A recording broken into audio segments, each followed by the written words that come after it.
सद्गुणों से ही मनुष्य देवता बनता है और उनको दबा देने से असुर बनता है। कहते गुण ग्राहक मनुष्य ही वास्तव में प्रभु पसंद है, लोक पसंद है और मन पसंद होता है। अंत मनुष्य को चाहिए कि जैसा हंस मोती चुगता है अथवा शीर ले लेता है और नीर को छोड़ देता है, वैसे ही वह सतगुर ग्रहण कर ले और अवगुणों को त्याग दे। देखो तो सुंदर सुंदर फूल सुगंध बखेरते हैं, वह सुगंध उनमें पैदा कहाँ से होती है? उन्हें जो खाद दी जाती है वह तो बहुत ही दुर्गंधपूर्ण होती है और कालिमा, कुरूपता तथा कठोरता को लिए होती है, परंतु पुष्प में से भी किस प्रकार कोमलता, रंग, सौंदर्य और सुगंध लेकर ऐसा तो खिल जाता है कि उसे देखने वाले के मुख पर मुस्कान, नेत्रों में ताजगी और मन में हर्ष व आनंद भर जाता है।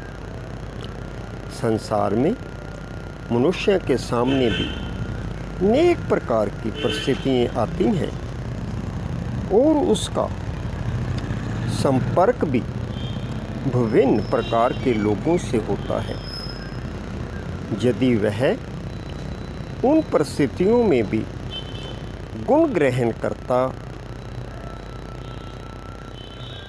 दृष्टिकोण बना लेता है और हर एक मनुष्य में जो गुण है उन ही को देख तो एक एक व्यक्ति में एक एक गुण लेते हुए वह सर्व गुण संपन्न बन जा सकता है।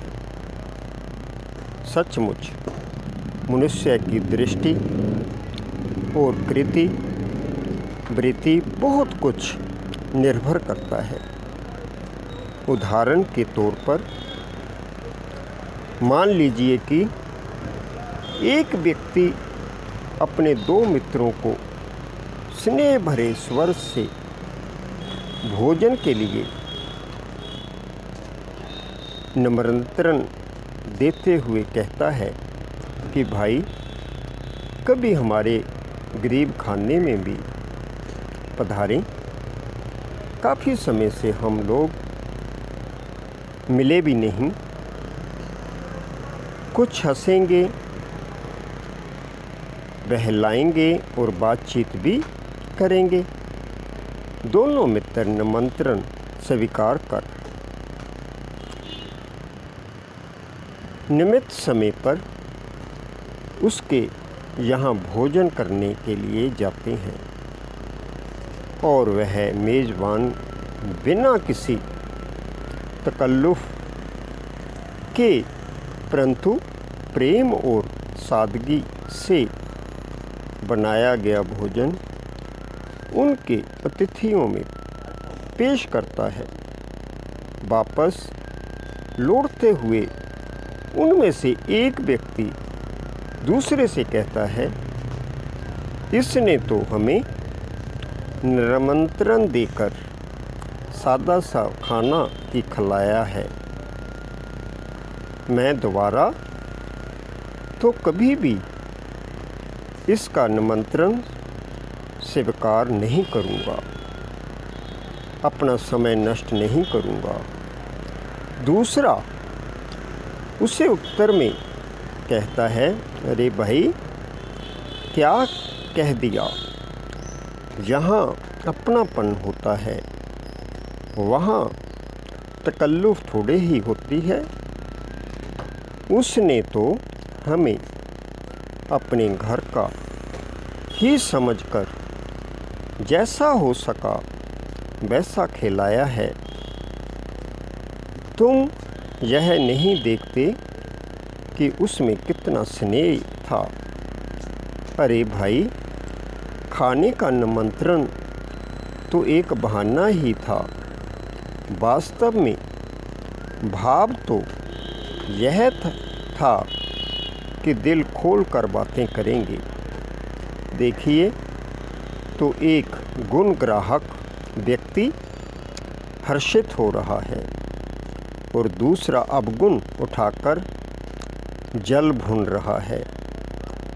सद्गुणों का सागर तो एक ज्योति स्वरूप परमपिता परमात्मा ही है। आवश्यकता इस बात की है कि हम उस की दी हुई शिक्षा को धारण करें। इस प्रकार से सब्र, संतोष, शांति इसी प्रकार से हमारे जब अंदर होती है तो हम गुण ग्रहण करते रहते हैं। जब अंदर हमारे अशांति, दुख, रोग, ईर्ष्या, द्वेष, घृणा होती है तो हम अवगुण ग्रहण करते रहते हैं। इस प्रकार से आइए उस परमपिता परमात्मा से लिए हुए गुणों को अपने जीवन में धारण करते हुए अपने जीवन को सफल बनाते हुए इस प्रकार से सदा गुण ग्रहण बने। ओम शांति, ओम शांति, ओम शांति।